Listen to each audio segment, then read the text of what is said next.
उन्हाळा सुरू झाला की थंडगार खाण्याची इच्छा सगळ्यांनाच होते. आता मुलांना सुट्ट्याही लागलेल्या आहेत. मुलंही नेहमी आग्रह करतात काहीतरी थंडगार खायचे आहे. पण बाजारात मिळणाऱ्या आईस्क्रीममध्ये कधी जास्त साखर असते तर कधी प्रिझर्वेटिव्ह असतात.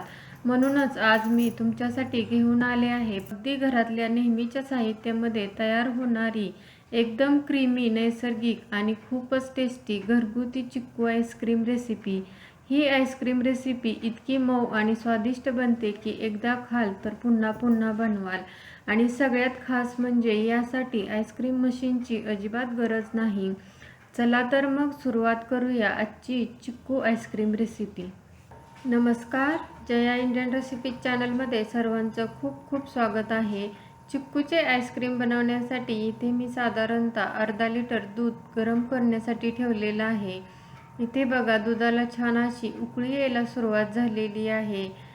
तर अर्धा लिटर दुधामध्येही भरपूर प्रमाणामध्ये आपण इथे आईस्क्रीम बनवू शकतो. उन्हाळ्याच्या दिवसामध्ये आपल्याला नेहमीच थंडगार खाण्याची इच्छा होते. बाहेरचं अनहेल्दी किंवा अनहायजेनिक आईस्क्रीम खाण्यापेक्षा आपण घरीच हेल्दी आणि टेस्टी असं चिक्कूचं आईस्क्रीम बनवणार आहोत.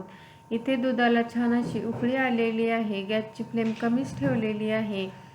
इथे मी एका वाटीमध्ये अर्धी वाटी दूध ठेवलेलं होतं.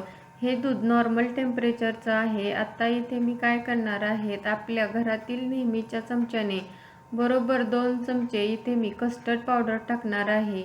तुमच्याकडे जर कस्टर्ड पावडर नसेल ना तर तुम्ही मिल्क पावडरही टाकू शकता. तर इथे मी बरोबर 2 चमचे कस्टर्ड पावडर टाकलेली आहे. आणि इथे मी जी कस्टर्ड पावडर वापरलेली आहे ना ती व्हॅनिला फ्लेवरची आहे. आता ही पावडर आपल्याला या दुधामध्ये छान अशी मिक्स करून घ्यायची आहे. अगदी व्यवस्थित याच्यातल्या गुठळ्या आहेत ना त्या मोडून घ्यायच्या आहेत. या मिश्रणामध्ये अजिबात गुठळ्या राहिल्या नाही पाहिजेत. इथे बघा अगदी छान अशी ही पावडर लगेच मिक्स होते. इथे बघा या दुधाचाही कलर थोडासा चेंज झालेला आहे. आता आपल्याला हे जे व्हॅनिला फ्लेवरचे कस्टर्ड पावडरचं दूध आहे ना ते आपल्याला गरम करून घेतलेल्या दुधामध्ये टाकायचं आहे. बघा छान असं दूध उकळत आहे. त्याच्यामध्ये हे तयार करून घेतलेलं मिश्रण टाकलेलं आहे. त्याचबरोबर इथे मी पाव वाटी साखर टाकलेली आहे. चिक्कू भरपूर गोड आहे त्यामुळे इथे मी साखर थोडीशी कमीच वापरलेली आहे.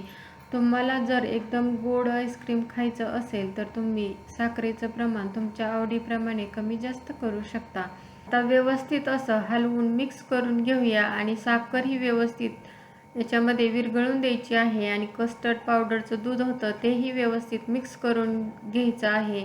आणि त्यानंतर इथे मी आता गॅस बंद केलेला आहे आणि ते दूध थंड होण्यासाठी ठेवलेलं आहे. इकडे मी एवढ्या आकाराचे 5 चिक्कू घेतलेले आहेत. चिक्कू छान पिकलेले घेतलेले आहेत. स्वच्छ धुवून आता मी याच्यावरची साल काढून घेते.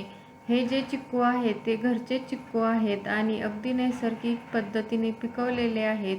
भरपूर गोड आहेत. इथे मी सर्व चिक्कूवरची साल काढून अशा पद्धतीने त्याच्यामधल्या बियाही काढून घेणार आहे. आणि चिक्कूचे अगदी छान असे बारीक बारीक तुकडे करून घेणार आहे. तर अगदी सर्व चिक्कूचे मी अशा पद्धतीने तुकडे करून घेतलेले आहेत. अगदी छान असे चिक्कू पिकले ना त्याची गोडीही छान येते. आता हे जे आपण कट करून घेतलेले चिक्कू आहेत ना ते बघा किती सुंदर दिसत आहेत आणि अगदी व्यवस्थित पिकलेले आहेत. आता इथे मी एक मिक्सरचं मोठं भांडं घेतलेलं आहे. त्याच्यामध्ये हे सर्व चिक्कू टाकून घेते. आपल्याला या चिक्कूची छान अशी प्युरी बनवून घ्यायची आहे. जे विकतचं आईस्क्रीम भेटतं त्याच्यामध्ये कोणतीही केमिकल पावडर वापरलेली असते. पण आपण घरच्या घरी अगदी हेल्दी आणि टेस्टी असं आईस्क्रीम बनवू शकतो. इथे मी चिक्कूची छान अशी प्युरी बनवून घेतलेली आहे. इथे बघा याचा कलरही अगदी सुंदर दिसत आहे. अगदी स्मूथ अशी पेस्ट किंवा प्युरी बनवून घेतलेली आहे. आता हे दूधही छान थंड झालेलं आहे. आता या दुधामध्ये इथे मी ही चिक्कूची प्युरी टाकलेली आहे. आता ही प्युरी अगदी छान अशी एकजीव करून याच्यामध्ये मिक्स करून घ्यायची आहे.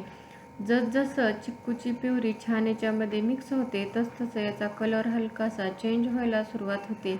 इथे बघा या मिश्रणाला हलकासा ब्राऊन कलर आलेला आहे. आणि आपलं मस्त असं आईस्क्रीमसाठीचं मिश्रण इथे तयार झालेलं आहे. आता आपल्याला हे मिश्रण आईस्क्रीम सेट होण्यासाठी ठेवायचं आहे.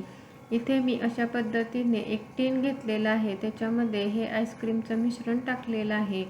तुम्ही घरातील कोणत्याही डब्यामध्ये जरी आईस्क्रीम सेट होण्यासाठी ठेवलं तरीही चालू शकते.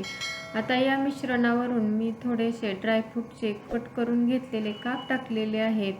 हे असे काप टाकले ना, आईस्क्रीम खाताना अगदी मधून असे काप कुरकुरीत लागले की आईस्क्रीम खायलाही अगदी मज्जा येते. इथे बघा, मस्त असं आपलं हे आईस्क्रीमचं मिश्रण दिसत आहे. त्याच्यावरून जे आपण ड्रायफ्रूट्स टाकलेले आहेत ना, तेही खूप सुंदर दिसत आहेत. तुम्हाला जर ड्रायफ्रूट्स टाकायचे असतील तर टाकू शकता. जर तुम्हाला टाकायचे नसतील तर नाही टाकले तरीही चालू शकते. किंवा तुम्हाला जर चोको चिप्स आवडत असतील तर चोको चिप्सही याच्यावरून टाकू शकता. आता मी हे फ्रीजरमध्ये सेट होण्यासाठी ठेवणार आहे. याच्यावरून अशा पद्धतीने कागद ठेवायचा आहे, जेणेकरून आईस क्रिस्टल याच्यावरती येणार नाहीत. आणि इथे मी हे फ्रीजरमध्ये 7 ते 8 तास किंवा रात्रभरही आपण हे सेट होण्यासाठी ठेवू शकतो. 7 ते 8 तासानंतर इथे बघा, आपलं मस्त असं थंडगार, हेल्दी आणि टेस्टी असं चिक्कूचं आईस्क्रीम तयार झालेलं आहे. खूप क्रीमी, मऊ आणि याचा कलरही अगदी सुंदर आलेला आहे. घरचं बनवलेलं हे नैसर्गिक चिक्कू आईस्क्रीम बाजारातील आईस्क्रीमपेक्षा खूपच टेस्टी आणि हेल्दी लागते. तुम्हीही नक्की अशा पद्धतीने हे चिक्कूचे आईस्क्रीम बनवू शकता. आता हे थंडगार चिक्कू आईस्क्रीम एखाद्या स्कूपने आपण काढून घ्यायचं आहे. इथे बघा, हे आईस्क्रीम अगदी क्रीमी आणि टेस्टी दिसत आहे आणि अगदी परफेक्ट असं सेट झालेलं आहे. तुम्हीही अशा पद्धतीने घरच्या घरी टेस्टी आणि हेल्दी असं चिक्कू आईस्क्रीम बनवून पहा. आणि ही रेसिपी आवडली तर व्हिडिओ लाईक करा, शेअर करा. चॅनलवरती नवीन असाल तर प्लीज चॅनलला सबस्क्राईब करा. त्याच्या शेजारी जे बेल आयकॉन आहे तेही प्रेस करा, म्हणजे नवीन व्हिडिओचं नोटिफिकेशन भेटेल. व्हिडिओ शेवटपर्यंत पाहिल्याबद्दल खूप खूप धन्यवाद. पुन्हा भेटूया अशाच नवीन रेसिपी बरोबर. तोपर्यंत मस्त खा, हेल्दी रहा. नमस्कार.